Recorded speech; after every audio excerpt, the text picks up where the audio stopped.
Jemi rikthyer tani në pjesën e dytë të shikus, si që thamë. Pjesë që është shumë rëndësishme. Si e para, po, renditjen, si që u them vazhdimisht unë, që do renditjen e para e dyta, se s'ka rrugë tjetër. Gjerësisht, thash në emisionin e kaluara, nëse doni të kuptoni çka ndodhur në Shqipëri, shihni çka ardhur një bankers, kishte emër tjetër më përpara, në fillim pano, Premier Oil, Saxon, sollën njerëz plot këtu biletë dhe erdhi dhe njeriu që bëri luftën, që hodhi bombat në erdhi dhe ai drejtori i bordit. Generali Clark. E vona atë përpara se zakonisht nxjerr një të huaj. Përpara nxjerrët një huaj dhe pastaj bushat copa e bëjnë. Po pasi vënë një të huaj para. Erdhi Clarku këtu të gjithë, nafta të gjithë. Si këto të tigrat me Eurikimin. Komplet. Pa dhe këto, dy të vlorë, po si pa dyshim. Tani, njeri ka rëmbyer në tokën, kemi diskutuar gjithësisht ky bankersi, dhe tjetri ka elmuar tokën, lartë. Dhe një detin. Kemi dhe detin tjetri, po, të dyave nuk u ka hyrë, dhe të trejave tani po themi, nuk u ka hyrë gjemë në këmbë. Kanë bërë çfarë kanë dashur bashkë me gjithë politikanët e këtij vendi, në të mengjër të panë dhe në të djathë, ola. Në të dy krahat kanë marrë aty, kanë rëmbyer të gjithë, avokatë, njerëz të shuar, të dëgjuar, të gjithë, kanë marrë gjërat, e kanë thithur naftin, e të gjitha këto, edhe karburantës, edhe kanë vazhduar, nuk u ka hyrë në këmbë. Dhe çuditërisht, të dyja këto kompani jetojnë nga prokurori të zakonshme rajonale e Fierit dhe e Durrësit. Dhe nuk e merr spaku këtë gjithë. Fare. Në këto momente që flasim ka raportime mediatike që bankers po i shitet një kompanie në Katar. Kishte botuar edhe Klotomori, kishte botuar, po ai nuk erdhi dot se kishte një dhimbje dhembi.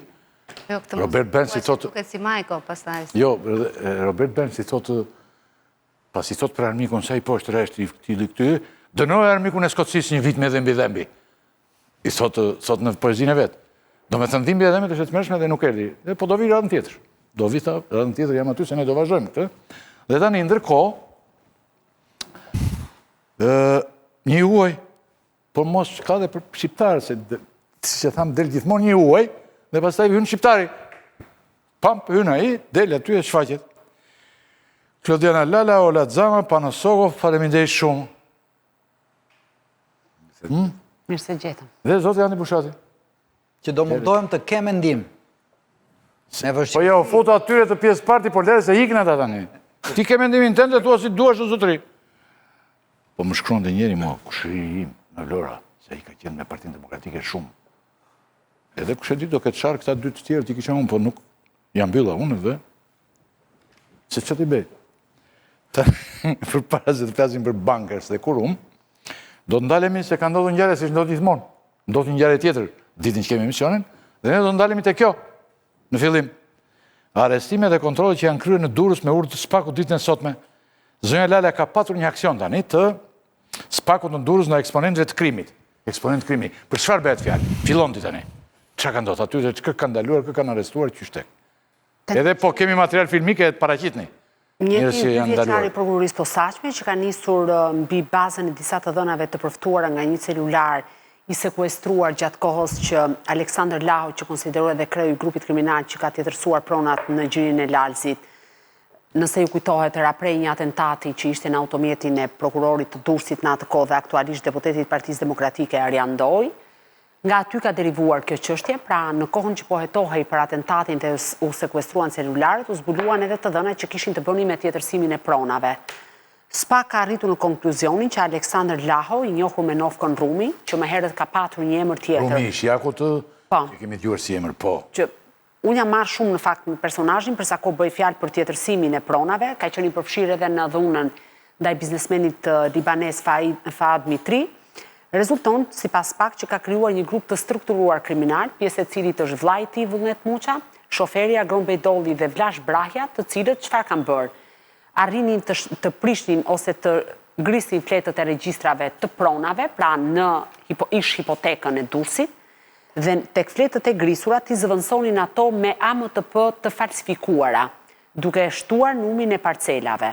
Dhe në momentin që bënin këtë gjë, bëheshin rivlerësimet e pronave edhe këto përmes dokumentave të falsifikuara, dhe si përfaqe të tëra prona shkalonin emrat të fshatarëve të zonës, të fshatrave Lalës, Shetaj e tjerë me radhë, dhe më pas nga fshatarët, të cilët as nuk kishin dieni fare që ishin të përfshira apo ishin pronarë të tokave, kalonin në emrat të biznesmenve të njohur apo kompanive të ndryshme, të cilat kanë interes për ndërtimin e resorteve luksoze, tek ajo që njihet si Rëra e Bardhë, është një plazh shumë i bukur në afërsitë të Kepit Rodonit dhe te Kepi i Rodonit.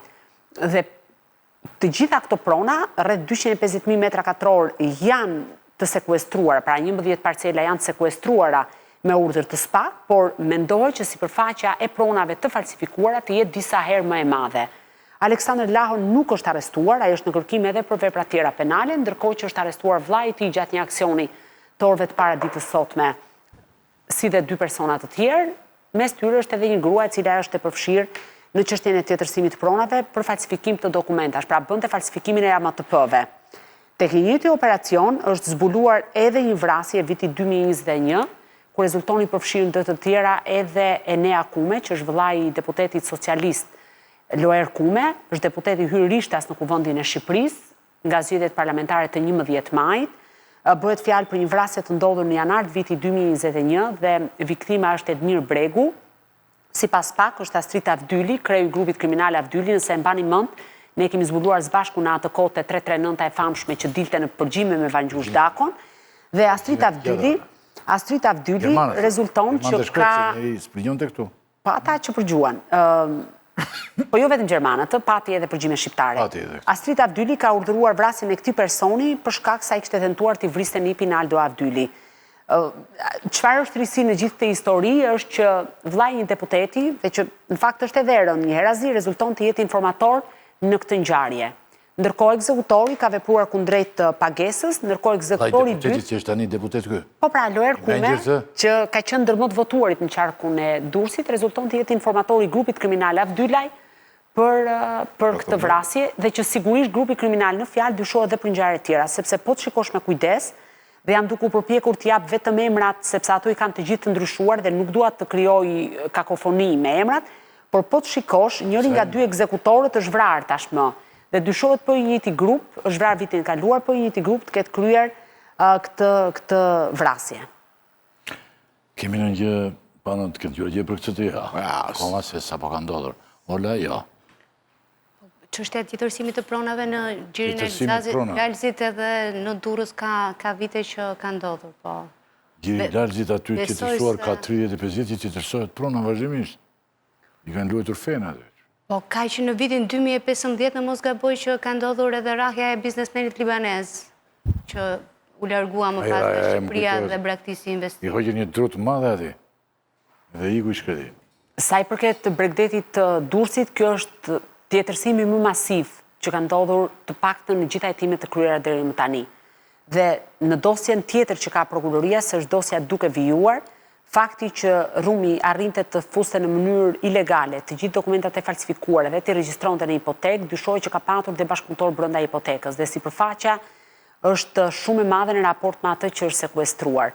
Por nga informacionet që kanë arritur të rrjedhin deri tani, bëhet fjalë për një sekuestrim të paktën 70% të hipotekës ose të dokumentave të kadastrës, të cilat janë duke u verifikuar dhe që mendohet se mund të preken edhe investimet të cilat janë kryer tashmë në zonën e Gjirit të Lalëzit. Por mekanizmi... Unë kam një pyetje. Ka zyrtar të dyshuar për këto falsifikime? Ndaj të thash, pra pjesa... Duhet edhe zyrtar të kadastrës që duhet të atëherë, pjesa e dytë e hetimit, sepse ju thash janë 70% e hipotekës që është sekuestruar nga SPAK. Ka shkuar dhe është bërë gjithë sekuestrimi i praktikave, sepse bëhet fjalë për afro thua se një 30-40% të regjistrit që është i dëmtuar. Pra janë ngrisur fletët dhe janë futur fletë të reja me këto zërat e rinj kadastral. Pra gjithë pjesa shtetërore që ishte për shembull zë kadastral pyll dhe nuk mund të ndërtojë, ata e kanë falsifikuar, e kanë kthyer rar, me qëllim që të nesërmen mund të ndërtonin, pra të bënin ndërtime luksoze, sepse zona e paprekur është e vetmja zonë që nuk ka ndërtime aktuale. Pra është e gjitha bosh dhe aty mund të ketë një plan urbanistik dhe ndërtime luksoze. Thuaj gjithë kjo pjesa tjetër që është me sa kuptoj edhe me sa kam informacion një hetim shumë i madh, mendoj që do të prek në vijim edhe zyrtar të lartë. Da, kupton bushat, janë ndikrisur letrat e hipotekës e gjitha, soptuar ato, pastaj është marrë dhe toka. Dëgjoj, nuk është vetëm ngrisje letrash.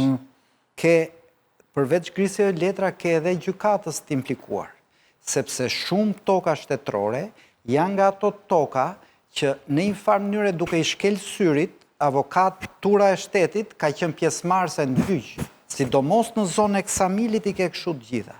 Dhe ajo që më bën përshtypje mu, kryeministri merret me gjyqtar që i prishin qefin për një ngastër, ndërkohë ti në Ksamil ke toka shtetërore pafundësisht në Bregdetit, që janë kthyer pronarëve të rem, shteti ka humbur pronën e tij dhe askush nuk flet as nga qeveria. Po, Aleksandër Lahu është i dënuar për këtë. Pra, për një nga episode që i ka dhënë rishfet një avokati të avokaturës së shtetit, dhe më pas, në qoftë se mbani mendur, ne kanë trajtuar edhe në Birna të kohë këtë histori. Po thosha gjë tjetër, do me thënë që këta nuk janë thjesht bandit sa do të fuqishëm. Këta kanë shkelje syri nga shteti dhe nga qeveria, prandaj veprojnë në mënyrë të tillë. Dhe kështu është çdo tokë që ka vlerë në Bregdet sot, ka të njëjtat, pothuajse të njëjtat probleme. Sidomos ato toka që kanë qenë pa pronar. Tani, nëse më lejon që ta shtoj, se po na ndjekin edhe dikush që ka shumë informacion lidhje me hetimin, thotë e gjithë kjo skeme tjetërsimit të pronave ka ndodhur nëpërmjet vendimeve të Këshillit të Qarkut. Pas vdekjes së Genci Alizotit, është falsifikuar firma dhe vula e tij. Dhe duke u marrë, ai kishte ndruar jetë, dhe ata kanë përdorur firmën dhe vulën e tij dhe kanë bërë gjithë të tjetërsimin masiv të pronave. Një tjetër nuk u zgjodh. Për kohën që ka qenë gjallë. Si? Për kohën që ka qenë gjallë. Po, dhe kanë bërë pasi ka ndruar jetë, kanë bërë gjithë të skemën masive. E kanë përdorur sikur kohën që ka qenë gjallë dhe ka marrë ai vendimin. Që sigurisht. Sigur i ka bërë kur ishte gjallë. Ndërkohë që ai kishte ndruar jetë dhe ata falsifikonin, pra kanë përdorur të dhënat e tij. Tani bie dakord me Bushatin që thotë se bie dakord me Bushatin, unë po them vetëm një detaj. Dikur hipoteka e Durrësit ka qenë në pronën që zotronte ish kreu i bandës Durrësit Ulzim Berisha dhe ka qenë një pronë e cila ruhej nga polici private që ishte po ashtu polici private në emër të një personi që rezultonte të ishte kunati një tjetër kriminali në zonë. Dhe praktikisht aty ishte si han pa porta e gjithë hipoteka. Për ta përmbyllur, ky është vetëm pra grupi Aleksandër Lahos, është vetëm një grupim që ka patur interesa të drejtë për drejta për tjetërsimin e pronave, se aty ke edhe të tjerë antar apo kryetar grupesh, të cilët po ashtu janë përfshirë në këtë skem tjetërsimi. Okej, kalojmë te pjesa tjetër. Domethënë, me zhvillimet të mëtejshme, do mësojmë shumë dhe në emision të ardhshme sigurisht që do t'ju bëjmë me dije. Bankers, Kurumi dhe Spaku. Atë çka ne e anoncuan fort në fillim të pjesës, por kaluan të parën këtë që ndodhi sot. Zonja Xama ka raportime që Bankers po shqitet një kompani të familjes mbretërore në Katar. 35 Group. Çfarë dini për këtë? Apo e blen vërtet tuajt, apo ka edhe shqiptar? Atëherë, unë kam pyetur zyrtarisht, jo zyrtarisht pranë kompanisë Bankers, edhe më është pranuar nga disa punonjës të kompanisë Bankers që po bëhet një due diligence për vlerësimin e aseteve të kompanisë, pra një proces që bëhet zakonisht kur kompanitë janë në shitje. Por nga ajo që kemi lexuar nga raportimet mediatike, ju thatë që te portali Kapitali.al, Kloto Mori ka raportuar që kompania Bankers Petroleum është në proces negociatash për të shitur paketën kontrolluese të aksioneve të një kompani me bazë në Katar, e cila drejtohet nga ish zëvendës kryeministri i Katarit dhe që ka mbajtur më parë dhe postin e ministrit jashtëm. Ajo që është pikpyetje lidhur me hetimet e papritura të prokurorisë së Fierit, është kjo që përse ky hetim tani kur dihet që Bankers ka bërë evazion për 20 vjet, ka rezultuar me humbje dhe nuk ka paguar tatim fitim, cilët janë kompanit brenda tregut shqiptar që bashkëpunojnë me kompanit e huaja që kanë interes për të marrë në dorë kompaninë Bankers, dhe në fund miratimi final për këtë patjetër që do të kalojë nga shteti, sepse për çdo kontratë koncesionare miratimi merret te autoritetit kontraktor, që në këtë rast është Ministria e Infrastrukturës dhe Energjisë, por po ashtu, duke qenë se Bankers është në fundin e kontratës, besoj edhe 4 deri në 5 vjet, pra duhet që t'ia përcjell të dorëzoj zonën e koncesionit fushat e Patos Marincës pranë Al Petrolit sërish, nuk ka askush interes nëse nuk zgjatet kontrata. Njësoj siç ndodhi edhe me aeroportin e Tiranës, nëse kujtojmë. Por ajo që është pikpyetje lidhur me hetimet e prokurorisë së Fierit, është që nëse ka masa sigurie për drejtues dhe ish drejtues të kompanisë Bankers, për çështje evazioni fiskal që Bankers të mos paguaj taksa, është favorizuar entiteti, në këtë rast kompania Bankers Petroleum, dhe në këtë rast, njësoj si me drejtuesit dhe me ish drejtuesit, vendimi prokurorit duhet të ishte që të kishte edhe sekuestrim, pra blokim të kompanisë Bankers Petroleum, duke qenë se ai është përfituesi më i madh nga mospagesa e taksave. Por kjo nuk ndodh, sepse në momentin që një kompani sekuestrohet dhe nëse më pas sekuestrimi gjendet i rregull nga gjykata e shkallës së parë dhe gjykata e apelit dhe konfiskohet për llogari të shtetit, nuk mund të shitet dot, sepse i transferohet kompania shtetit shqiptar, ose gjatë kësaj periudhe që çështja shqyrtohet në gjykat, nuk mund të realizohet shitja. Si që kemi deklaruar, pra, e kemi atë portretin e njeriut, është zënës kryeministri i kush është? Ministri ashtë. Që ka e familjes mbretërore. Po. E po e kemi paraqizni që ta shkër popullata. Kush po e ble, po më mbrapa mund të jetë në një tjetër, apo jo? Në përgjithësi kështu ka ndodhur. Mund të jetë vendor. Po, përsa kohë që nuk e kemi të dokumentuar edhe nuk i kemi petur palët që Po ndodhë të rëndom kjo që... janë përfolur, po bëhet Nuk e keni këtë portretin e ti interes ka shprehur dhe një kompani vendase që është lider në tregun e naftës në Shqipëri. Kushë? Si që kemi deklaruar, prokuroria e Fierit, këto mund të futeshin në rëzhën, këto që thëj mund. Edhe tani mund të korrigjohet dhe të meret nga lenda, që ka botuar Kloto Mori, ose fotografia e ti, dhe i thuet popullatës si ky po e ble, zyrtarisht, po se kush është mbrava, po s'taj nuk e din. Tani, jo, nuk është ky mos. Po ju nëzorë këtë që është në burg, po ky është njeriu që është në burg, kinezi. Kinezi ka ikë në burg, ka ikë për lesh. Ju nëzirë një kinezin.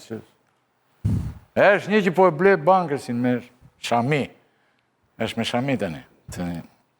Si kemi deklaruar, prokuroria e Fierit, kemi folur vazhdimisht, ola, nisi një jetim për Bankers Petroleum, kur shoj 14 masa sigurie për drejtues dhe ish drejtues të kësaj kompanie. Çfarë po ndodh me jetimet?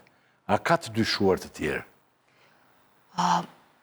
Sipas asaj që kemi lexuar në dosjen që prokuroria ka dërguar në gjykat, hetimet vazhdojnë, por nuk ka të reja zyrtare të shpallura nga ana e prokurorisë së Fierit dhe duket sikur më shumë ky hetim bëri lajm gjatë muajve të verës dhe pati disa masa sigurie për arrestimin e CEO-s në detyrë, po edhe ish drejtuesit për gjatë një dekade të kompanisë Bankers dhe disa drejtorëve të departamenteve të tjerë, dhe që atëherë ka heshtje nga ana e prokurorisë së Fierit dhe nuk dim që të ketë vepruar për të hetuar jo vetëm kontratat e konsulencës, të cilat i dyshon si fiktive ka qenë janë përdorur për pastrim të parave, por nuk ka hetim kryesor të në kontraktorëve të mëdhenj të kompanisë Bankers, të cilët janë konstatuar dhe janë gjetur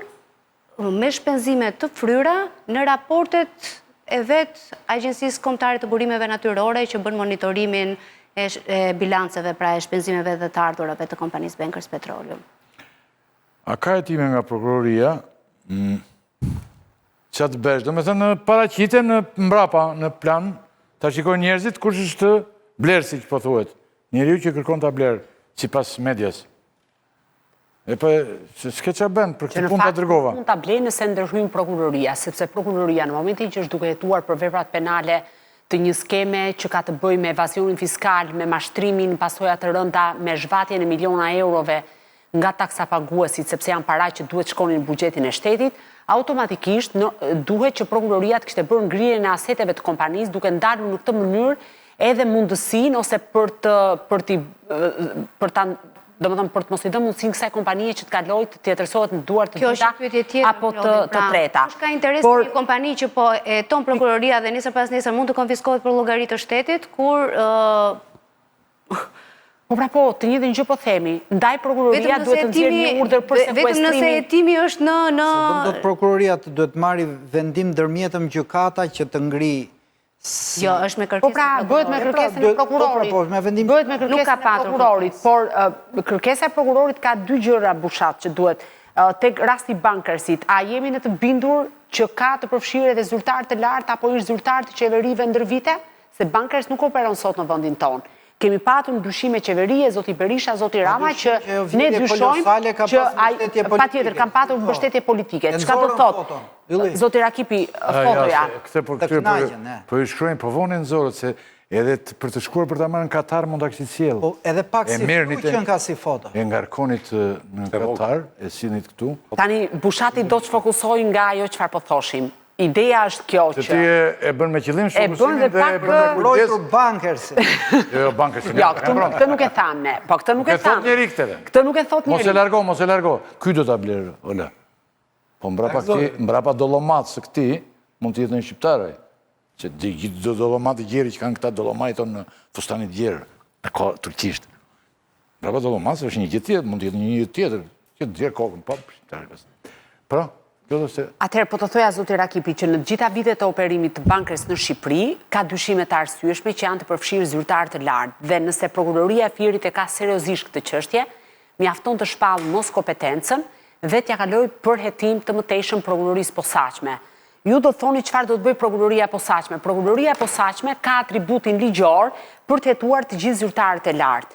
Dhe duke qenë kështu mund të shtrihet hetimin mbi ministra, ish ministra, drejtor, ish drejtor, funksionar të institucioneve të ndryshme, të cilët kanë patur për detyrë të kontrollonin të gjithë ecurinë e bankersit për mos pagimin e taksave. Kështu që e vetmja mënyrë që kjo çështje të ecë përpara është që të kalojë të iki nga duart e një prokurori të thjeshtë në Fier në prokurorinë e posaçme, dhe duhet menjëherë për të bllokuar shitja e mundshme nëse do të ndodhë, sepse vetëm bllokimi i aseteve, se këtu unë dhe Ola bijem plotësisht dakord. Si ka mundësi që një kompani ka interes pra një kompani e huaj ka interes të blej bankersin, ku ndërkohë kjo është në hetim, do thot janë dy mundësit, ose ata janë të qartë që hetimi nesër do mbyllet dhe normalisht e kanë të sigurt operimin e aktivitetit dhe i kanë rregulluar punët me institucionet dhe me qeverin, ose më pastaj fitimi është aq i madh që edhe me hetimin mund ta marrin përsipër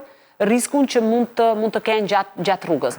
Kështu që prokuroria duhet menjëherë të bëjë sekuestrimin e kompanisë ose ngrirjen e aseteve me qëllim që të mos tjetërsohen. Shiko, unë do shkoja pak më tepër se më tej se sa ajo i thot Klodi. Si ka mundësi që interesohet një kompani e huaj kur ka një hetim, a mos ndoshta hetimi është në funksion të shitjes? E godas? Pra, e godasi për të ullur vlerën me qëllim. S'ka dhe shumë nevojë ta godasë, se ajo e që kur duesh, s'ka vjetur. Tani, ideja është kjo që dërsa pyetje nga pikpamja financiare është kjo. Kompania GeoJet, që erdhi në Shqipëri, ka blerë bankersin për rreth $500 milion. 500 milion. Shiti 5 miliard dhe si këto jasin lekës. Statistikisht, se ka njërës që thonë 15 miliard. Ka mundësi një kompani që ka dalë me humbje dhe ka dhe humbje operative ma dje. është blerë 500 milion? është blerë 500 milion. Qëfar ka paguar 500 milion dolar? Për qëfar janë paguar? Sepse unë blej 500 milion, 100 lek, 200 lek, një kompani. Me prospektin që këto 200 lek do t'i marrë mbrapsh për 2, 3, 4, si pas planin tim të biznesit. Po qëfar kanë marrë mbrapsh kjo kompania që ka paguar 500 milion dolar për një aset që ka qenë me humbje dhe vazhdon të jetë me humbje? Dhe nisu thjesht nga kjo. Ti kupton që gjitha ajo që po ndodh me naftën shqiptare është një abuzim i tmerrshëm ku lekët dalin dhe nuk shkojnë vetëm te publiku. Shkojnë kudo. Shkojnë te politikanët, te qeveria, ministra, drejtorët, te mediat. Shkojnë shumë në media. Disa paguajnë ta. Mërësisht, nuk meret askush me këta. Shkojnë te media, shkojnë te këto watchdogët, janë edhe këto institucionet të cilat përgjigjen për ruajtjen e rendit dhe sigurisë financiare, jo vetëm ato publike, po edhe financiare. Dhe të gjitha këto para, ky fitim i cili vetëm shqiptarët nuk e shohin, ka bërë që të vi një moment, që në momenti krucial, dhe unë do të shikoj me shumë interes, do të pres pak ofertën e kompanisë Katarit. Se sa do të vi? Aktualisht, kompania Bankers ka një humbje për rreth $120 milion. Sot i flasim. Deri në vitin 2024, humbja... Pasi ka shitur gjithë naftën në tokën e Shqipërisë, a humbur dhe 120... Po, rreth $117 milion, diçka e tillë. La, Tani sa do t'jetë oferta për një kompani që ka një humbje për $170 milion? Sigur qep të shesësh fiton në... A duhet të ketë ofertë për këtë kompani? Kompania Bankers ka dhe 4 vjetë jetë. Jemi 2025-ën, kontrata e mbaron në vitin 2029. Sa do t'jetë oferta? Për të kuptuar se sa i madh është abuzimi. Sepse këtu vjen momenti që duket ajo, sepse shteti shqiptar ne afshejmë lekët, ama shtetit kanadez, apo shtetit kinez, apo shtetit Katarit, nuk afshet dot lekët. Nuk i bën dot to filma. Me shqiptarët i bën. Po shitja dhe blerja shkon tek ato shtetet e tjera, aty si fshet dot lekët. E prandaj po them që ky është një moment ku të palarat dalin. Qartë. Hetimi kuptojmë sepse është bërë, vlerën e bankës e kuptojmë, sa është vjedhur e kuptojmë fare mirë, sepse ai zotria që ka paguar $500 milion, i ka marrë mbrapsht ato $500 milion. Aty është me humbje. Po ai për vetë i ka marrë mbrapsht $500 milion, se ai si budalla nuk është. Jo, nuk është me humbje, na ka varfëruar ne, pra ka vjedhur para tona. Në librat e veta, në librat e kontabël vetat është me humbje. Është formale, ka marrë lekët tona. Dhe do vjen ti marr. Ama, që ai ka nxjerrë lekët e veta, un jam i sigurt si buka qaha. Që ai ka nxjerrë lekët e veta. Sigurisht, të veta tjerë. Dhe vetëm ne nuk i kemi pasur se ka nxjerrë lekët e veta. Që budallazha i të nxjerrë të vetat vetëm. Jo, domethënë që ka nxjerrë, ata që ka menduar ai ka nxjerrë. Çka ka menduar? Por vetëm ne si kemi parë to. Po nga institucionet Ola që kanë detyrë monitorimin e bankës, e tham dherën e kaluar. Ne do t'i përsëritim këto gjëra nderuar të shikues, se duket se kjo nuk është një roman që shkruhet dhe nuk përsërit veten. Ne do t'i përsëritim përderisa ka një heshtje totale, këto problematika ne do t'i përsëritim gjithmonë, vazhdimisht. Institucionet që kanë për detyrë monitorimin e bankës, a ka të hetuar?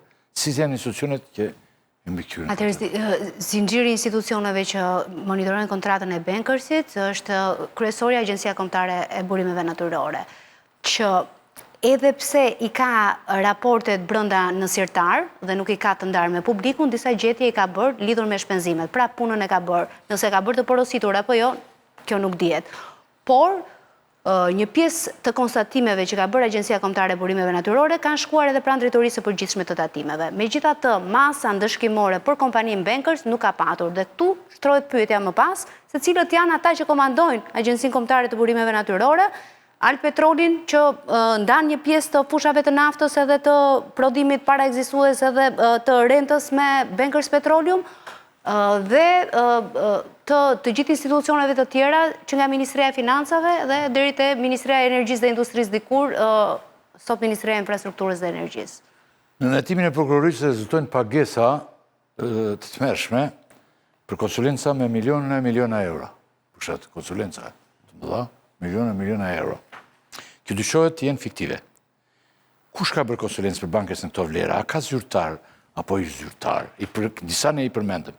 Kishim dhe zotin Morizia, i erdhi me shumë kënaqësi, erën e parë për bankasin, ndoshta mos ishte pak i smur për pjesën e kurumit, nuk erdhi më vonë, pjesën e dytë, po.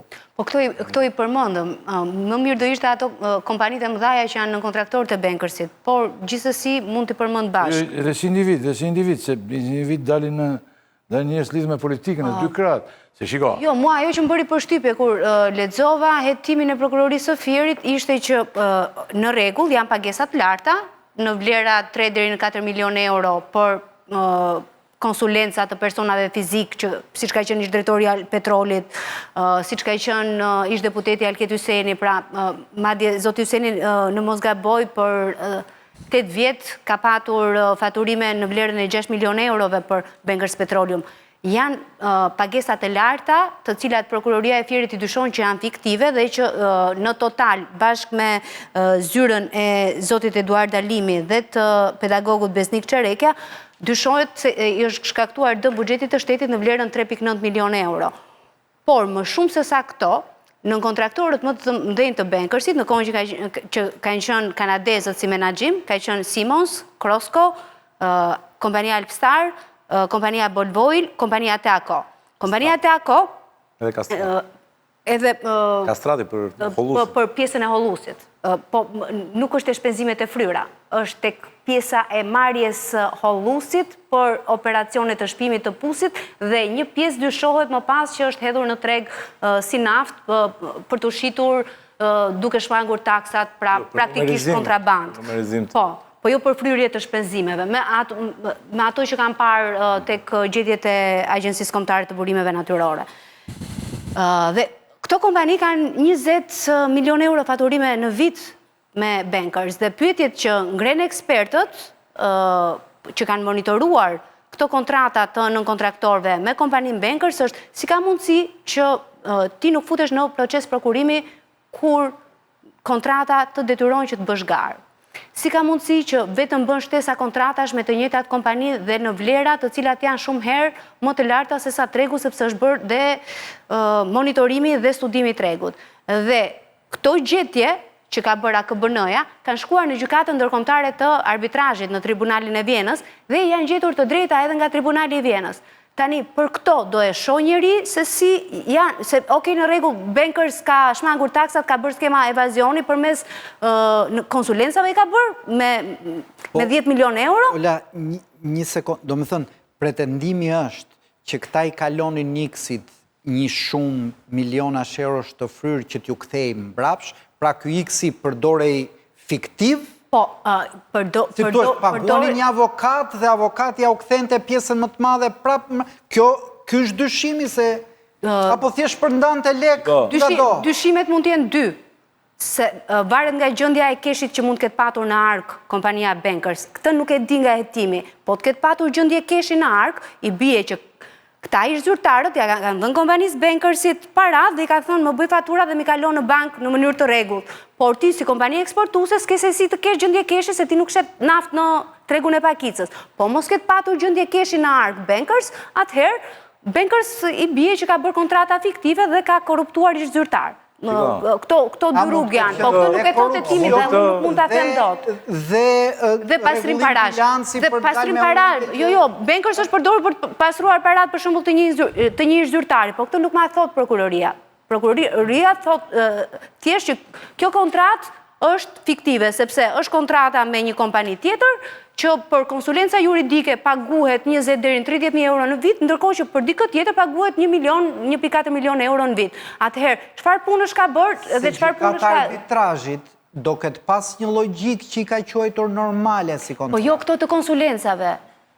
Nuk janë këto të gjykata arbitrazhit. Është një raport që ka PricewaterhouseCoopers dhe Navigant, ka qenë përplasja e drejtorisë së përgjithshme të tatimeve dhe AKBN-s me kompanin Bankers Petroleum. Kjo ka shkuar në gjykatën arbitrazhit. Dhe ati janë Crosco, janë Phoenix, është Siemens, është Bolvoil, është Alfstar. Këto kanë 20 milion euro në vit faturime me Bankers, ku afërsisht 20 deri në 30% e vlerës faturimeve dyshohet që është më e fryrë. Pse e bënin këtë? Sepse Bankers në kontratë ka normën e tatim fitimi 50%. Kompanit e tjera e kam patur 10 deri në 15% që është bërë sot. Dhe duke, pra, Bankers në faliment, ndërkohë që në kontraktorët ishin me norma fitimi 30 deri në 70%. Qiko, për të asjaru dhe të çështjen e Bushatit, ndodhë shumë. Dy janë metodat se si mbushet një e ardhur për dalë. Se ta kuptoj logjikën. Do me thënë, unë jam Bankersi. Dua që shtetit shqiptar në fund t'i paguaj zero. Për këto duhet bëjt truqe. Dy janë rrugët, dy janë truqe. Si pas teje, po? Shpenzimet të fryra dhe shpenzimet fiktive, të pa bëra. Pra, kam 100 lek, pre fatura. I them Bushatit, qa do më qesë është ti uj, sa është uj, 500 lek, shënoj 2000 lek. 2000 lek ishte uj. Më kupton? Këto quhen shpenzimet të fryra. Si vinin këto? Zakonisht shpenzimet e fryra, sepse ndodh një gjë tjetër, është një proces tjetër, do ta shpjegoj pak më vonë. Zakonisht shpenzimet e fryra ktheheshin në formë keshi tek përfituesi i parë i vet. Pra unë ja Bushatit dhe i them Bushatit tani. Por pra 500 lek marr për ujë. 500 lek do marr për ujë, tani 1500 lekshin, po jo, do marrë diçka nga 1500 lekshin. Normal. Pra më japësh mua 1000 lek, ti do mbash 500 lekë për shërbimin. Që ashtu e ble normalisht që po të lihet me çmimin. Pra, kjo është e para. E dyta është faktura fiktive, nuk bën fare shpenzime. S'bën as i punti. Të them mund t'i Bushat më prej një faturë sikur më ke bërë një studim mua ti për e curinë e vendburimit apo situatës së dioksidit karbonit në vendburimin e Patos Marizës nga 1944 deri sot. Edhe bëje të gjëja bëj këtë studimin e mund t'i jepja ca lek, ti s'bëj asgjë, por unë t'i jepja ca lek. kush ishte problemi dhe kush është ajo kolona e mekanizmi, bërthama? Janë nën kontraktorët e vetë. Vetë kompania ngre nën kontraktor. Shumë, dy nga këto që përmendi Ola, janë nën kontraktor që në fakt janë bankers. Po, janë të regjistruar në Kanada. Pra, janë bankers, po me emër tjetër, si Monsat. Janë kompani satelite. Kanë hapur kompani, e cila paguan 10% atin fitimin, më falë. Se kam edhe humbje kompani. Se kam dhe nxirr me humbje të mave. Më kupton? Kjo le dal me fitime, se 10% paguan E kjo. madhja del... Lekët e të madhe, si ja kaloj Excite. Ne jemi prapë unë, unë jam banker, si unë jam dhe kjo. Por e marë, bëj kjo trukun që në përmjet fryrjes të shpenzimeve, pra, kemi parasysh pra, një pus 3 milion euro. Kupton? Apo gjëra tilla. Në përmjet fryrjes të shpenzimeve, unë i shpëtoj shtetit shqiptar pagesën e tatin fitimit. Pra këto janë rrugët që janë ndjekur për të arritur në këtë situatë që jemi. Në natyrisht që gjitha kjo nuk mund të bëj pa vëmendjen apo më sakt pa atë shpërndarjen e të mira e materialet të përfituara. Për ta kontrolluar gjë që nuk e kanë bërë dhe ka përgjegjës. Dhe kanë thënë dhe herën që shkoj, Bankersi ka pas një buxhet diku të rreth 500 nga një herë dhe 600 milion euro në vit. Nuk ka ministri. Përveç se si vjet Ministria e Infrastrukturës ka bërë 500 milion euro tendera. Bankersi bënde mesatarisht 500 milion euro tendera në vit. Atëherë kur ministritë e qeverisë bënin nga 200, nga 150, 200, 250, që për të kuptuar gravitetin financiar të këtij sektori edhe të kësaj kompanie. Tëre kalem të një moment tjetër, thamë tëre tani ishim në tokë. Me bankës do vërgjën diskutojmë. Në nëzirë të mbajmë qikajë, në nëzirë. Ashme tani, dalim mbi tokë. Aty ke helm, mbi tokë ke helm. Tani me hetimet për kurum dhe skandalin e mbetjeve dyshuese toksike, çfarë po ndodh? A ka veprime të reja? Ne folim gjerësisht për këtë. Ka veprime të reja hetimore, apo mbajnë të mbyllur ato aty dhe kaq? Me sa dim... Prokuroria është në stagnacion, falë Ola që ndërhyra, po ideja është që ka muaj të tërë që kërkon një ekspert. Dhe unë kam përshtypjen që kjo mosgjetja e ekspertit është e qëllim për ta zvarritur sa më shumë hetimin dhe për të mos patur konkluzionet e qarta. Është shumë e thjeshtë. Do të thënë, është thënë para 2 muajsh që kemi gjetur një laborator jashtë vendit, por ai laboratori jashtë vendit ende nuk e ka sjellë ekspertin për të marrë mostrat dhe për të bërë analizat. Kjo historia që eksperti nuk gjendet mund zgjasë edhe një vit, mund zgjasë edhe 2 dhe mbetjet janë atje pra mbetjet që dyshohen të jenë toksike ose të rrezikshme, janë në Porto Romano dhe ne nuk e dim fare ose ekspertët nuk kanë folur se çfarë rreziku ju kanose gjithë banorëve të zonës, ndoshta edhe më gjërë. Pra prokuroria thotë që shteti shqiptar nuk e kryen dot këtë analizë, nuk e bëjmë dot këtë procedurë, kemi kthyer syt nga Italia. Italia ndërkohë deri më sot që ne po flasim, nuk e ka sjell ekspertin që pretendoi që pa kërkuar. E ka kërkuar pra dhe pretendoi që është bërë dakordësia, por problemi është që eksperti nuk ka zbritur në Tiranë për të marrë mostra dhe për të bërë analizat. Pra ideja është bëjmë sikur e duam, por në fakt nuk e duam. Problemi është që kjo kuptojnë ata që eksperti s'është i nevojshëm. Zoti Rakipi, se duke sikur për përsërisi veten, unë ta kam thënë, ka 2 mundësi, ose qeveria shqiptare, ose më saktë, unë kam bindje që qeveria shqiptare është e interesuar që kjo çështje të varroset, sepse ka të bëjë me përfshirje në nivel ndërkombëtar, ka të bëjë me mashtrim dhe shkelje të ligjeve ndërkombëtare, ka të bëjë me një strukturë të organizuar brenda vendit për pjesën e mbetjeve toksike apo të rrezikshme, ka të bëjë me kompaninë Kurum, e cila edhe sot nuk jep shpjegim se ku janë mbetjet, sasitë e mbetjeve që janë sasi shumë të mëdha, të cilat duhet të eksportohen jashtë vendit dhe që normalisht nuk ka patur asnjëherë rregulla dhe procedura, ku janë dërguar, në çfarë mënyre, cilat janë kompanit, si janë kontrolluar, si kanë qenë numrat, sepse ka secila ngarkesë ka një numër të përcaktuar qartë. Dhe duke qenë se kjo histori është një histori që përfshir një sër hallkash, që nga zyrtarët e kompanisë, që nga Agjencia Kombëtare e Mjedisit, doganat, tatimet, ministritë e mjedisit, po ashtu dhe ministritë e linjës, flet për një aktivitet kriminal i cili në këndvështrimin tim është kryer në kuadër të një grupi strukturuar. Kështu që mbajtja nga një prokurori, prap kthehemi tek pika 0, nga 2 prokurore në prokurorinë e Durrësit, të cilat ose nuk duan, ose janë vënë përpara faktit janë pafuqishme për ta kryer këtë hetim, është thjesht varrosje e çështjes. Pra ka 30 vjet, sa ka panon që ka ardhur Kurumi këtu? Kurumi jo. 20. 20. 20 e ca vjetë që kurumin e mbrojnë shtetit, dy qeverisjet të cilët u ishtë dashur për të rëmbyrë vendin dhe për të elmuar njëkohësisht. Se ne tani nuk dime, pra është e qartë që kurumi ka kratë e ngrota, edhe pse s'ekziston tani edhe gjithë. Shiko, të gjitha këto Dhe idet e media.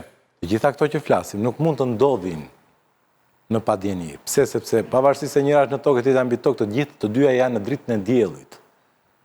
Dhe natyrisht që është sidomos në rasti bankersit, por edhe kurumi, që janë të vetme asete në llojin e tyre, në industritë e tyre, bankersi e themi që përbën sot rreth 95% të prodhimit të naftës në vend.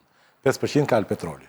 Alpetroli ka një 4 vendburime të tjera, që janë duke ushuar të gjitha, dhe prodhon diku të rreth 50.000 tonë në vit në mos gaboj, me prafërsi po flasim, ndërsa bankersi prodhon rreth 1 milion tonë. Kështu që ai është unik le të themi është monopol në industrinë e vet, e njëjta gjë është dhe me kurumin. Tani, duke që monopol ti ka një element, ti je ekspozuar 100% në dritën e diellit, se s'ka dhe kush të mbuloj, se kur je disa kompani mbulojnë me njëra tjetrën, por kur ti je vetëm, shteti ka sytë vetëm te ty. Pra le të themi gjithë sektori i mbikëqyrjes së prodhimit qelikut në Shqipëri, që ka një në ministri, ka një drejtori, ka një sektor, ka ca specialisti merr, është vetëm për këtë, se s'kemi tjetër. Më kupton? Prandaj po them që kjo e gjitha nuk mund të bëhet pa bekimin e mëdhenjve dhe nuk mund të bëhet fshehur asnjë. Si kanë ardhur, si kanë operuar në të dy qeverisjet, të dy këto kompani janë qartësisht në shërbim dhe për të ndihmuar, për të vjedhur dhe për të rrëmbyer vendin gjithë. Dhe pastaj kjo shpjegon faktin që SPAK-u nuk i jeton këto dy raste. Cili është mekanizmi që SPAK të nisë hetimet? Klodi se ti vetë shpesh te kjo dera. Qa mekanizmi ka që të nisë? E thekson gjithmonë që u shkoj shpesh te kjo dera. Vetëm puna, puna ime, zoti Rakiti. Se po të më shkoj te kjo dera, nuk bëj dot lajme dhe po s'bëra lajmes më paguaj njeri. Shkoj në punë. Ta sqarojmë njëre mirë këtë pjesën. Atëherë ka dy mënyra për të sqaruar ose për të vënë në lëvizje SPAK-u. Një që prokuroritë e jurisdiksionit zakonshëm, pra prokuroria e Durrësit dhe e Fierit, të shpallin mos kompetencën, njëra për kurumin dhe tjetra për bankersin, dhe të thonë që jemi përpara përfshirjes së zyrtarëve të lartë ose përpara një grupi strukturuar kriminal, dhe për këtë arsye kalojmë çështjen në kompetencë të SPAK, ose të vihet në lëvizje SPAK nga një individ, kompani, personi interesuar apo i dëmtuar. Për shembull, mund ta vërë në lëvizje një parti politike, mund ta vërë në lëvizje SPAK-un një ekspert i cili ka informacion për çfarë ka ndodhur në bankers apo në kurum. Mund ta vërë në lëvizje SPAK-un një person i cili mund të marrë statusin si i penduar i drejtësisë. Mund ta vërë në lëvizje SPAK-un edhe një Nesti Angoni numër 2, numër 3, numër 7. Por, që ta vërë në lëvizje në rastin konkret, duhet të ketë një bazë të dhënash të arsyeshme, që pasi bëhet verifikimi paraprak, i lë SPAK-u të kuptojë që ka një bazë të dhënash që mund të regjistrohet një vepër penale. Pra këto janë dy mundësitë, sepse SPAK nuk mund të bëhet kompetent a priori, vetëm pse këto janë skandale ndër vite, për sa kohë që nuk e vë ose mund ta vënë në lëvizje policia e shtetit, mund ta vënë në lëvizje drejtoria e tatimeve, doganat e tjera më radhë. Po duhet ta shpallin gjithsesi mos kompetencën dy prokuroritë që e kanë. Pra rruga e parë është bankersi kur të gjithë punonjësit dalin në përgjime që përpiqen si të fryjnë faturat. Janë më shumë se 3 persona, kështu si plotësojnë këto elemente. Duhet ta shpall gjithsesi mos kompetencën prokuroria që e ka dosjen.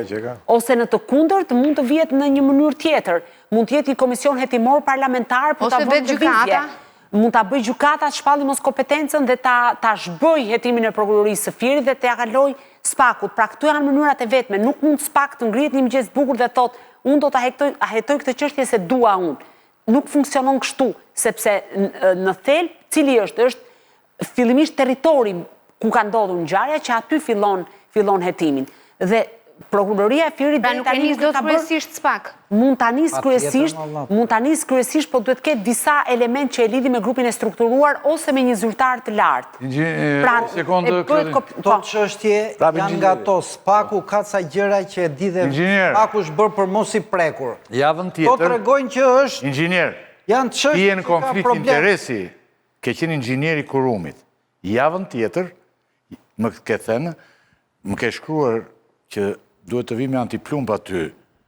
Pastaj ndoshta unë nuk të akuzoj do të që ke marrë pagesë, që tani do të vish. Javën tjetër je i ftuar këtu, bashkë me mua, dhe me ndonjë nga ekspertët, dhe ti të na tregosh popullit dhe unë t'i kërkoj ndjesë në qoftë se çorodisim njerëzit. Por ti ke qenë inxhinier i kurumit. Dhe je në konflikt interesi nëse je. Ti të vish këtu dhe të thuash çfarë të doje, çfarë të duash ti, po përballë njerëzve. Javën e ardhshme je i ftuar te unë, të vish këtu. Po të na japi përgjigje inxhinieri, ku janë mbetjet të cilat ka prodhuar kurumi? Që ke prodhuar ti, thuaj, ke prodhuar ti. Jo kurumi, se nuk e di kush është zotëria, po të na japi shpjegime ku ndodhen ato mbetje të cilat janë të rrezikshme për jetën tonë dhe për jetën e inxhinierit aty. Po bëni debat që me flet. person që shkruan në Se mund tjetë apo e ke identifikuar. Nëse ke identifikuar, Inxhinier kurumit. Po që ka shkruan privat. Jo, në fillim më tha mua, në fillim më tha mua, herën e kaluar, tha, Privatisht. unë vi aty, tha, po duhet antiplumb. Po të do të tregonte gjërat. Tani ky vjen me dëshirë tjetër që ne po çorodisim, shikus. Ti je i ftuar të vish këtu. po janë 102 kontener me Ure, ti mbetje edhe të unë përgjigje njerit që më ka shkruar. Po e ka identifikuar pra. Po doj, vjen. Se ky është saktuar për këtë punë. Dhe unë po e ftoj. Mirë. Do të vijë tjetër ditë, që të mund tani? Po e ftoj të vi. Javën e ardhshme je i ftuar këtu. Okej, do të marr telefon pas. Inxhinierin. Po mirë. Të them dhe emrin e familjes. Tani, ç'keti do ta shikosh emisionin, ulu, shtri urim të. Të kënaqësi. Edhe shikoj, ç'atë them unë. Po të vi inxhinieri tani, Se kur s'kam për thënë, unë nuk flasë, didi. Nuk të thash gjë, më po ndryre në një moment tani kur unë po ftoja inxhinierin, i cili ishte shumë i shqetësuar. Më tha mua do vi me antiplumb. Po erdha tha do vi me antiplumb se kishte frikë. Jo, se do t'i binin të vetët. Mund ta vrisin të vetin. Jo, nuk i bëra pyetje. Do t'i bëj pyetje normale. Për sa kohë pretendoj që inxhinier do t'i thotë, "Ku ke kryer ti? Ku janë kontenerët? Ku janë varrosur?" Po pikërisht pra kjo është çështja, nuk po i bëj pyetje inxhinierit, ma duhet na jap dikush përgjigje ku janë 102 kontenerët. Ku janë pra? Se tani ato kontenerët janë Porto Romano. Kërkova unë, zotri, me erdhën mua afruan. Mua dhe pronarit. Dhe i thash, maksimalisht unë nderi që të më bëj unë ty, unë si gazetar nderi që të bëj, të thret të vi njeriu juaj dhe të thot çfarë doj. Japi version e vetë. Versionin e vetë. Të vi ta jap këtu. Po çfarë doj. Qa thotë? Të vi më ja ta shikojmë. Do të ju them unë javën e ardhshme, po do vi inxhinieri apo jo. Do shta s'vjen. Ç'po shkruan me? Tani. Nuk tani, do me thënë nuk referohet në SPAK kjo, as prokuroria e Fjerit për... Qiko, jo me jo, se tani... Ne nuk mund ta paragjykojmë, më kaloj, sepse ka ende kohë që prokuroria e Fjerit ta kaloj në kompetencë SPAK. Këtë nuk e dim, po kjo është rruga më e shpejtë e mundshme që dosja t'i vi SPAK-ut. Dhe pastaj le t'ja lën topi në derë SPAK-ut dhe nëse nuk e çon deri në fund, unë do jem krahun e pushatit. Për shembull, po ta marr këtë të kurumit, Bën incenerator, e di çaj. po jo më të paktën SPAK-u do gjej ekspertin mo. Që ti italizë, do ta sjell. Të bëj analizat. Se këtu gjendet njeriu për të bërë analizat. Njësoj si ju. Apo E jo? garantuar kjo gjë, mjafton ta marrin, ti provojmë një herë. Po ti provojmë një Po e herë. morin dorë spagu. Po ti provojmë një herë, po ta marrin atë dosje, të shohim. Ushat, SPAK-u ka provuar që në çdo hallk të jetës ka ndërhyrë fuqishëm. I vetmi vend që unë bie dakord me ty është aty lart. Dhe ka ejtë, Rama po. Por këtë çështje Po këto të tjera, këtë çështje ka zbardh spagun në Shqipëri. Një. Ka marrë shumë njerëz ka tani në. Njerëz ka statistik ka bërë. Po çfarë bëj SPAK-u tani? Që ka zbardh nga fillimi. S'është organ politik që SPAK-u. janë në... Parti politike është të rregulloj Shqipërinë. Në kuptimin e prokurorisë, Generatori Tiranës? akoma, s'ka vajtë gjykim. Koncesionet S'ka shkuar në gjykim, e ke në hetim akoma. Do të më plot. S'ka vajtë gjykim. Një që ka zbardhur Kush ka vajtur në gjykim? Mikrokredit. Spaku deri tani 5 ka zbardhur vetëm se ka 10 beleri vota. Kjo çështje nga fillimi Guvernatori për mikrokredit. ka zbardhur. Çka ka çuar në Personazhi që merr ti për të mbrojtur. Ka çuar në E ka zbardhur. Është personazh shumë i dyshim bushet. Lidhje ka opozita, unë po lavdroj Spakun se këtë çështje ka zbardhur Jo dhe të tjerat, ja çështja e Eliej për shembull, nuk është SPAK-u që ka bërë këto ndryrjet. Këshilli Bashkiake të gjithë që shkon në gjykatë kushtetuese Eliej. Fare, jo. Po SPAK-u e ka marrë dhe i ka vendosur 13 akuza në fyt këtu. Sa fustane ka përfitu gruja? Kë ja ka qarë. Ja ka qarë, mo, ja ka qarë. Mos e... Ja ka qarë. Ajo, ore ka marrë spaku dhe i ka bërë qaj... Sforcohet shumë kur e diminuar, janë 13 akuza. 13 akuza janë korupcion, shpërdojmë dhe tyre, pastrim parash, falsifikim dokument, me thënë, janë sopata kokës e 13-a, nuk janë shkelje semafori. Do me thënë. 13-a janë sopata kokës. Andaj pra po të them, më thuaj Pra, një çështje që... nuk edhe kjo diminuimi për veshmbathjen e ajo. Më thuaj një çështje që ka zbardhur. Do me thënë, pasqyra që të ka dhënë ty spaku për 13 akuzat e llaktarshme të Erion Veliajt. Jo të llaktarshme, me të rënda.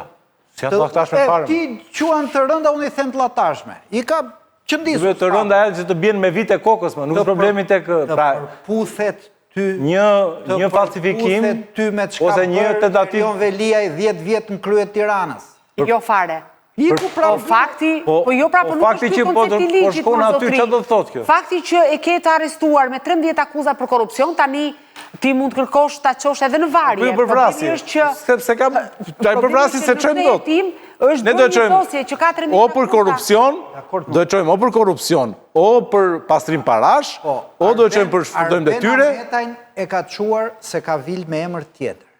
Ilir Beqen, ministri shëndetësisë i gjithë koncesioneve, e ka quar për lek të restorantit. Jo, nuk është ashtu. Burë për lek të restorantit. Për fustanë ka jo. Burë për lek të restorantit, është i akuzuar zoti Beqaj për vjedhje në kuadër të grupit të strukturuar kriminal tek koncesioni sterilizimit, se është edhe kallëzues zoti Panosoko, është kallëzues i parë, mos gabohem, po kallëzues ai është. Sterilizimi a shkojnë gjyq, më. Po mërë zotëri, po cila është akuza? Ku e ke Beqaj? Po për cilën akuzë ke Beqaj? E ke parë Beqajn atje në gjyq.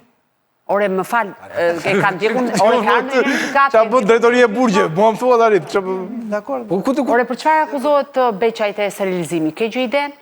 Po të pyes seriozisht. Jo, për çfarë akuzohet? Po jo më qënë se flet, na e shpjego pra. Dosja është mbyll, ata kanë shkuar në gjykatë. Ja ka kthyer gjykata.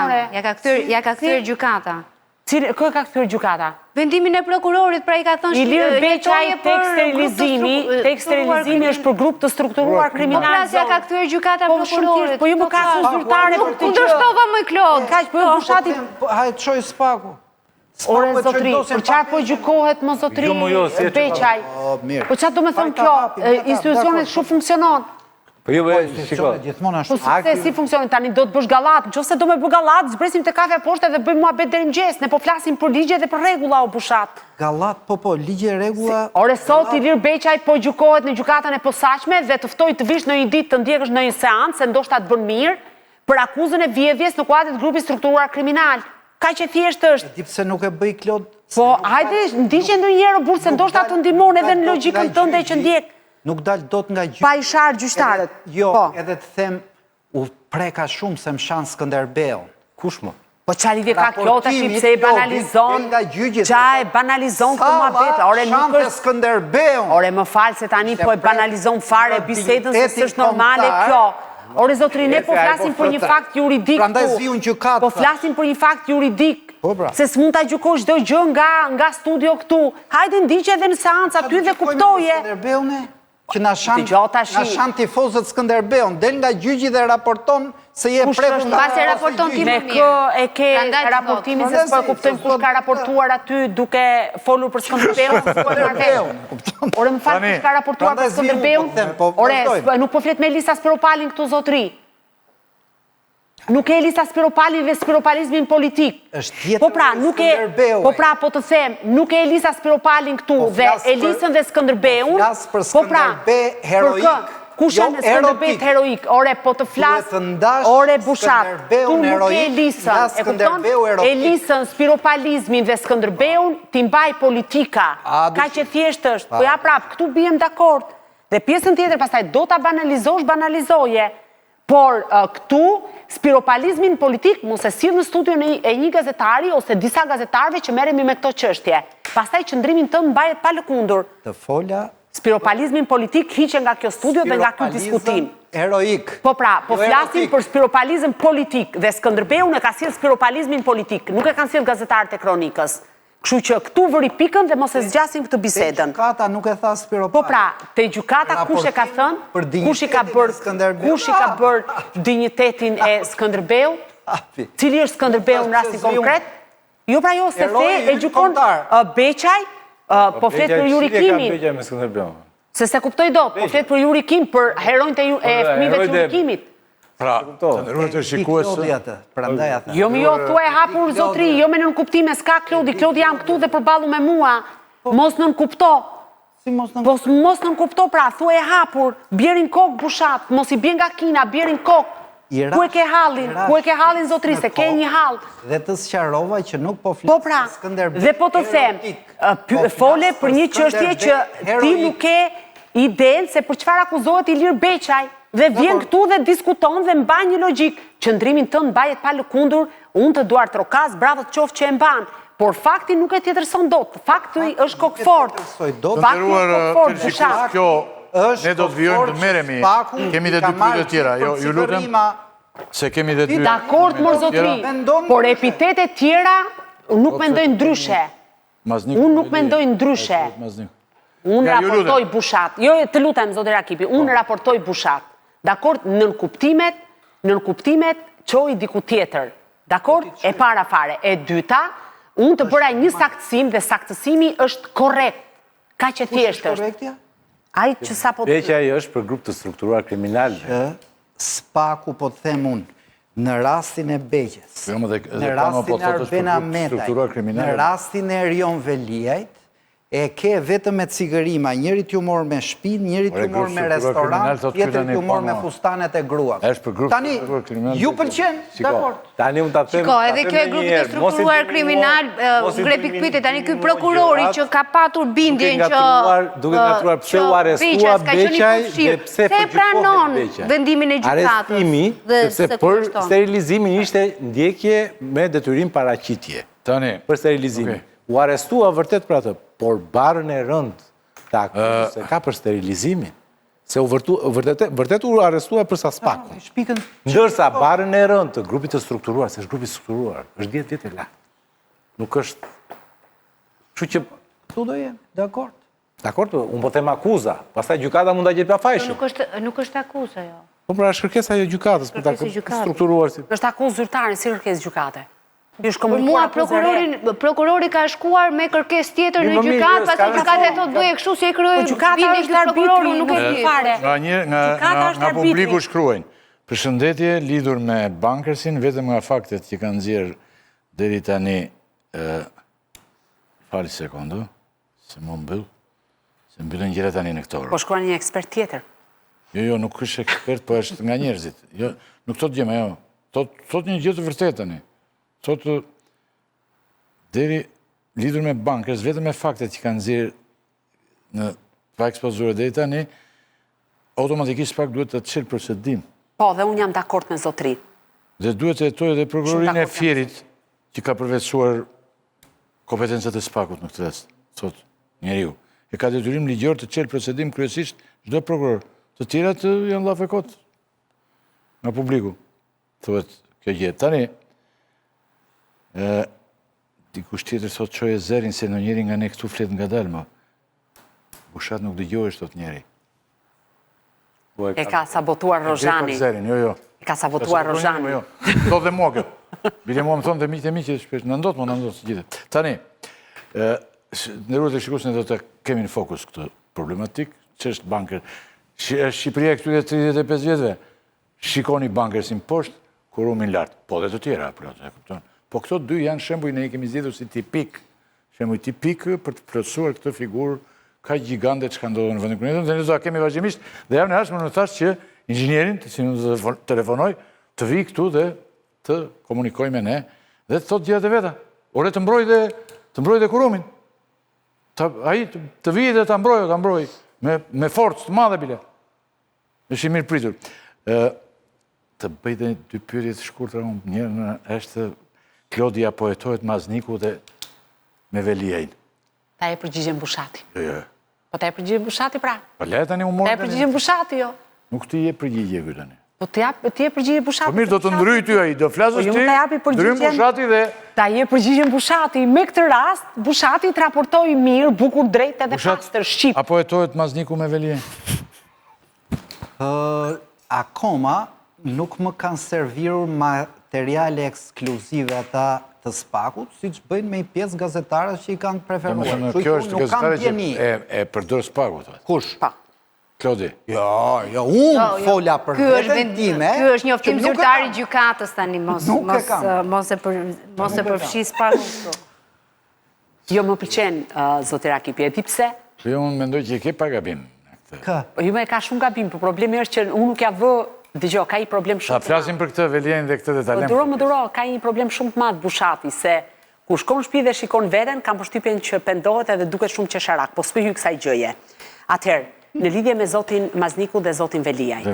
Ka një vendim është një histori që ka të bëjë me 5 majin, me shembjet atje, që në fakt është vënë në lëvizje Prokuroria e Tiranës fillimisht nga një prej qytetarëve që është shembur banesa në mënyrë të padrejtë dhe shembur ndërkohë që kishte hipoteke, kishte të regjistruar e tjera me radhë.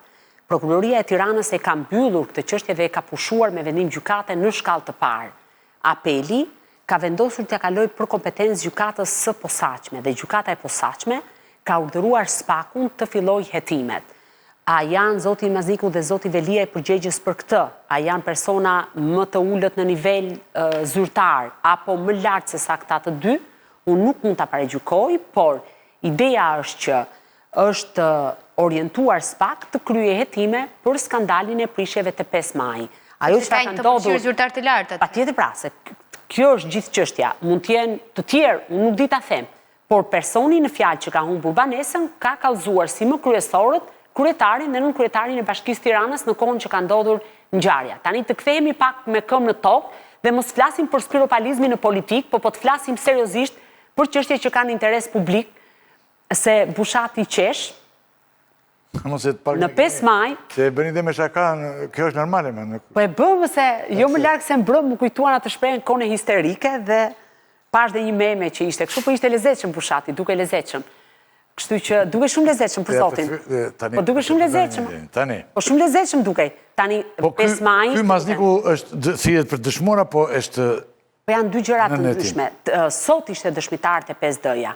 Dhe te 5D-ja u shmang duke thënë që unë kam parë vetëm procedurën për tenderat e kompanisë 5D, por përpilimin e këtyre tenderave dhe procedurat i kanë marrë ekspertët e fushës. Pra në një farë mënyre... Mazniku ishte aty njeriu më rëndësishëm. E pranoj vetë zoti Mazniku sot në gjykatë dhe tha që unë kam qenë me firmën e Erion Veliajt, titullar i autoritetit kontraktor. Dhe unë e kam pyetur personalisht jashtë zoti Mazniku që a kishte përfituar ai me restorantin e vet tendera nga 5D-ja, që nuk dha shpjegime, nuk pranoj të përgjigje pyetjes dhe pranoj që ishte pyetur më herët në lidhje me çështjen me aferën 5D. Domethënë këto dy momente ishin që mund të veçojnë nga gjithë ajo çfarë ndodhi me zotin Mazniku. Por çështja që fola më herët ka të bëjë me skandalin e prishjeve te 5 maj. Dhe prishjet te 5 maj janë prishje tërësisht klienteliste, korrupsion i pastër dhe përfshirje zyrtarëve të lartë. Sepse banorët janë nxjerrë nga banesat e tyre në kundërshtim me ligjin, me forcën e pushtetit, me gaz të ocjellës dhe janë hedhur në rrugë, ndërkohë që shumë prej tyre kanë pasur proces legalizimi, ka patur mes tyre që kanë patur dhe hipotekë të pronave. Dhe ndërkohë ne e dim shumë mirë se si janë nxjerrë në syrin ton me gaz të ocjellës. Është shumë e thjeshtë. Kjo historia të 5 maj e ylli është një histori që në emër të fatkeqësisë që ndodhi nga tërmeti, ti krijon diku te 90 familje të tjera që kanë qenë që janë fatkeqë dhe disa prej tyre unë i kam intervistuar dhe jetojnë në banesa me qëraja subvencionohet që jepet nga Bashkia e Tiranës, por nuk jepet me vlerën e tregut që ka shkuar qëraja. Pra praktikisht ata janë familje, një pjesë e tyre e kanë patur tokën me hipotek, e kanë blerë, kanë ndërtuar vilë dhe Bashkia e Tiranës me të deleguarit e vetë që ka qenë drejtori i MT-s dhe zoti Arbian Mazniku, i ka dhënë në duar një akt marrëveshje për lirimin vullnetar të shtëpisë. Ata nuk kanë pranuar, në momentin që nuk kanë pranuar, janë të rrequr zvarr nga policia. Pra është shkelur ligji me të dyja këmbët në këtë rast, mirë po, siç e tha Klodi, Prokuroria e Tiranës e pushoi, nuk e hetoi dhe me ç'duket tani po kujtohen që të hetojnë. Tani, unë kam në një pyetje të fundit që dhe ja bëj Bushatit. I që atë strishën e Veliej? Bravo. Se pash një gjë që më duk shumë qesharake. Ta bëj ty se nuk është të më thëmë për të... Se është dhe ora. E vërtet apo e pa vërtet, jo.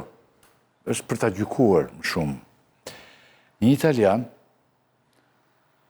se njeriu ka drejtë të mbrojë tani dhe stres shumë njerëz për të mbrojtur me gjitha mënyrat. Nga se të Është të mundet. Njeriu që është në burg do mbrohet. në burg. Kur bën mbrojtje që duket bie pa kerp. Një italian, Gabriele Taroni Lingonotti, ka bërë deklarat në mbrojtje të Veliejt, sikur është paguar nga Syri TV për të bërë disa kohë më parë deklarat të reme kundër Veliejt. Çfarë është kjo gjë tani se ky shikoj, ky burri këtu dhe flet nga Dubai ky. Në Dubai mund të tresë gjysmë me Dubajt, mos ata mund t'i fshihen të gjithë njerëzit, edhe bën deklarat. Pyeta unë nga këta, pjesë hyrësta, habiteshin, me thënë drejtën, se hajde të flasim tani themi çfarë duash për Syrin dhe për vetullat dhe të çfarë duash, por kjo nuk ka pikë logjike tani. Si e mendon Bushati këtë? Se mbrohet o njeriu, duhet mbrohet, po duhet mbrohet në mënyrë serioze. Natyrisht që këtë Velia e bën për propagandë, po të shikosh ti edhe ato shkrimet pro Veliejt të 2 ditë, tu nisi nga kjo e këti, nisi gjithë goditja e Veliejt, nga kjo nisën demonstratat e tjerë. Pra, Velia e përdor si një flamur të rretskosur këtë, për të thënë që ja, mua më kanë rënë qafë kotë. Problemi është që përveç Veliejt, që i ka marrë, thonë këta deklarat noterizuar, këte kanë marrë dhe mediat. Dhe këtu vërtet Veliej po e përdor në mënyrë të dëmshme tani. Por ky që nga një tip që kush e përpunon, thot si pas ati që ja kërkon. Pra, dhe denoncimi i ti lë shumë pikpyetje, ashtu si shlë mojimi denoncimit sot. Se një njeri që ndron versionin brënda 2 vjetëve, zdi kuj t'i besosht parit apo të dytit, por një që është sigur që është i pa besushëm. Nga cërit këshin e version tjetër që i kështë tjirë. Unë të them diçka se... Këtë dhe në vjenë edhe këta. Ajde shikoni që të hapë qantën do s'jelë qantën Veliu për mua. Sigur i kishtë tirur prapë, dhe me dhe nështë shumë qesharak. Me që se zotrin e ka marrë dhe unë intervist. Më ka kontaktuar avokati... Këtë burin kërë? Po. Më ka kontaktuar avokati për një person mik të afër të zotris që ishte në burg në Tiranë dhe për të dhënë një intervist dhe ishte interesuar për të zbardhur dhe pjesën e inceneratorit dhe si ishte e lidhur kompania Alberto Prezecit që janë përfituesit fundor të Geogenics, që është firma koncesionare e inceneratorit të Tiranës në Iran. Këtë pjesë që nuk e bëra dot fact checking nuk e publikova, pas më ka ofruar para asnjë gjë, madje mbaj mend që ka marrë me Skype, ai ndodhi në Dubai. Pyetja që u shtroi është... Në shtras duhet t'i afroj një ti para, se a i thot me ka afruar media. Se personi ka bërë një deklarat notariale ku thot që më janë premtuar para në këmbim të kësaj interviste për të shpifur. Pra, inkriminon veten se dhe premtimi për të marrë është korupcion në sektorin privat. No, dhe ky kështu. Po, kështu që Zoti Veliaj duhet të hap proces penal edhe për zotrin. Nuk e di nëse do ta bëj, përsa koha i ka bërë një deklarat notariale që ka inkriminuar veten. Kështu që dikush që të inkriminoj veten, i bie që ka një arsye shumë fort. Ai në Dubai është aty, ai mund të bëj 5 deklarata. Ai thotë çfarë do. Ditën. E bëjmë për bëjë në një vërtet tani. Lele, kupton gjë ti nga kjo? Jo, jam jashtë kësaj gjës. Nuk e ka marrë akoma spaku. Se ka marrë spaku. Nuk e ka marrë spaku Bushat dhe ti nuk foli. S'kemi urdhër të flasim. Jo, nuk kemi. Tani urdhra, pjesë dërmuese e gazetarëve merr në këtë vendin ku jetojmë ne, po jo. Sidomos me Veliejt. Jo Klodi. Klodin, jo. Asnjëherë nuk e kemi thënë. Realisht, As duhet ta mendosh unë respektoj, unë respektoj dhe dua Klodin për këtë arsye. Po, si jemi këtu se e bëm tani e kemi bërë shumë të rrugës të gjë. Jo, po i letë për plazër me ty me, shka gjë. Bushati atë pun ka me mua, unë për debat ka me Bushati. Tani, mund me ndojtë ndërruar të shikur se tani ne ta mbyllim, se edhe se dhore që popullata ju flini, që se nuk keni fjetur akoma, se ka akoma që s'kan fjetur, folëm gjatë, për Veliajn folëm përgjithsisht edhe se nuk ka dhe shumë gjarje këtu. Që të rinë se pjesa dërmuese e ngjarjeve janë fake. Për shembull, ju keni parë mobilizim shumë i madh i popullatës për të gjetur kandidat për Tiranën, popullatës opozitare. Kanë dalë aty, dalin të shumtë, disa i kanë pasur dhe unë në studio. Pano? Edhe kujtim gjuzi erdi, shkreti atë se përmendin fare. Pastaj erdi Kalaja, të gjithë në studion time dhe kanë dalë tani, kanë dalë shumë. Po ka se mund të kthejë doktori nga Brukseli sot dhe nesër sot asnjë nuk do futemi fare. Edhe mbeten të gjithë me gishin gojë. Ose në gjëra tjera që janë fake, se të gjitha gjërat dy veta i saktojnë. Lartë i madhi, gjati dhe doktori. Po i ku doktori 2-3 ditë në Bruksel, të gjithë mbetet syri nga qielli kur zbret avioni. Edhe tjetër, edhe ky në mbledhje ishte. Kishte folur me Macronin, me këta për Trumpin. Në Kopenhagen. Të ndërrojtë e shikus tani se u afruan dhe pjesa që menaxhon, se u bërzdisin, u mërzitën dhe këta. Të do ikin në për shpira, faleminderit shumë, faleminderit ndërrojtë. Faleminderit shumë, nëse në ndoqët, dhe do të flasim. Javën tjetër, ne jemi gati për të folur për sëri, të punë kemi, s'kemi punë tjetër. Faleminderit të gjithë, faleminderit, natën e mirë. Ndërqofsh.